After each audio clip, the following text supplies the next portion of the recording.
সুপ্রিয় দর্শক, আসসালামু আলাইকুম। পুলিশের সাবেক মহাপরিদর্শক বেনজির আহমেদকে নিয়ে সম্প্রতি গণমাধ্যমে যেভাবে তার দুর্নীতির সংবাদ প্রচার করছে, সেই সংবাদের প্রেক্ষিতে সাধারণ জনগণের মধ্যে এক প্রকার চাঞ্চল্যের সৃষ্টি হয়েছে এবং সে বিষয়ে আজ কথা বলবো। এবং তাকে যে দুদক তলব করেছে তার পরিবারের সকল সদস্যদেরকে দুদক তলব করেছে আগামী 6 জুন এবং 9 জুনের মধ্যে তারা তাদের যে অবৈধ সম্পদ, এই সম্পদের বিষয়ে দুদকের সাথে কথা বলতে হবে।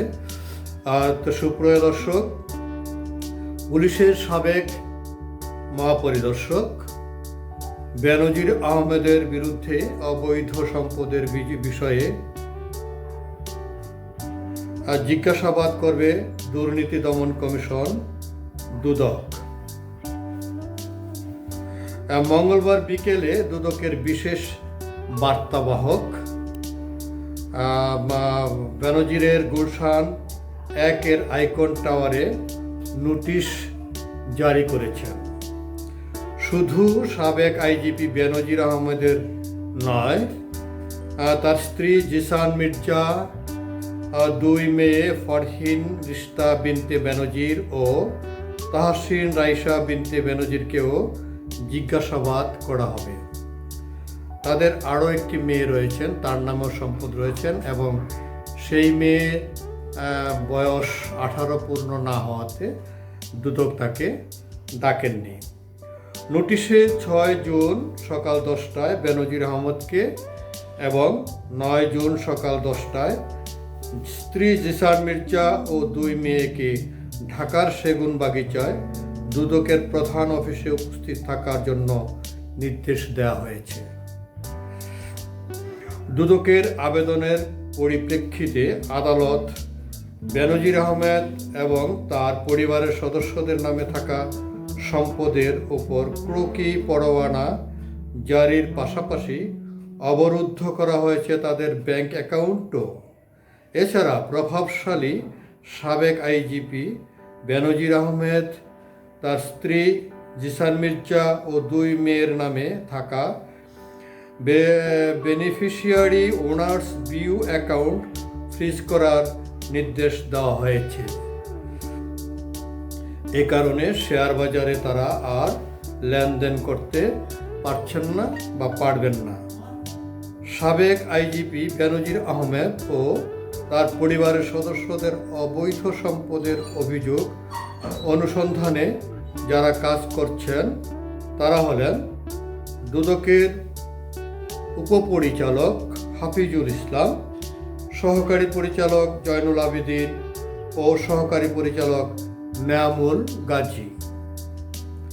নির্ধারিত সময়ে বেনজির আহমেদ ও তার পরিবারের সদস্যদের জিজ্ঞাসাবাদের সময় উল্লেখিত 3 সদস্য ছাড়াও একজন মহাপরিচালক ও একজন পরিচালক জিজ্ঞাসাবাদ সেলে উপস্থিত থাকবেন বলে জানা গেছে। অবৈধ সম্পদের অনুসন্ধান চলাকালে পুলিশের সাবেক মহাপরিদর্শক বেনজির আহমেদ ও তার পরিবারের সদস্যরা যাতে দেশ ছেড়ে চলে যেতে না পারেন সেজন্য টিমের পক্ষ থেকে মৌখিকভাবে কমিশনকে একটি আবেদন জানিয়ে রাখা হয়েছে।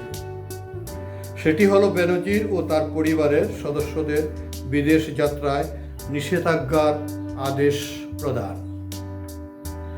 গত 23 ও 26 মে দুর্নীতি দমন কমিশন দুদকের আবেদন আমলে নিয়ে বেনজির আহমেদ, তার স্ত্রী জিসান মির্জা ও সন্তানদের নামে থাকা সব ধরনের সম্পদের দলিল, ঢাকায় গুলশানের 4টি ফ্ল্যাট ও কোম্পানির শেয়ার জব্দের নির্দেশ দেন ঢাকা মেট্রোপলিটন সিনিয়র স্পেশাল জজ মোহাম্মদ আসাম জগলুল হোসেনের আদালত।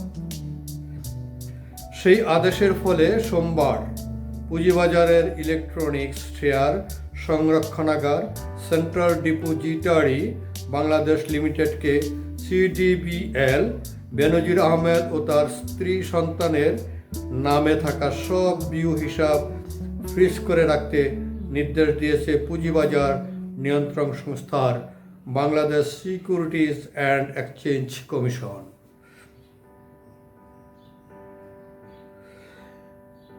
বেনজির আহমেদ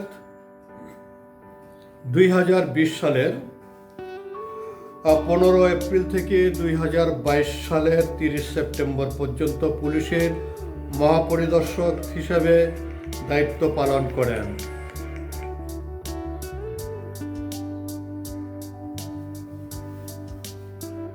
এর আগে তিনি ঢাকা মহানগর পুলিশ কমিশনার ও র্যাবের মহাপরিচালক হিসেবেও দায়িত্ব পালন করেছেন।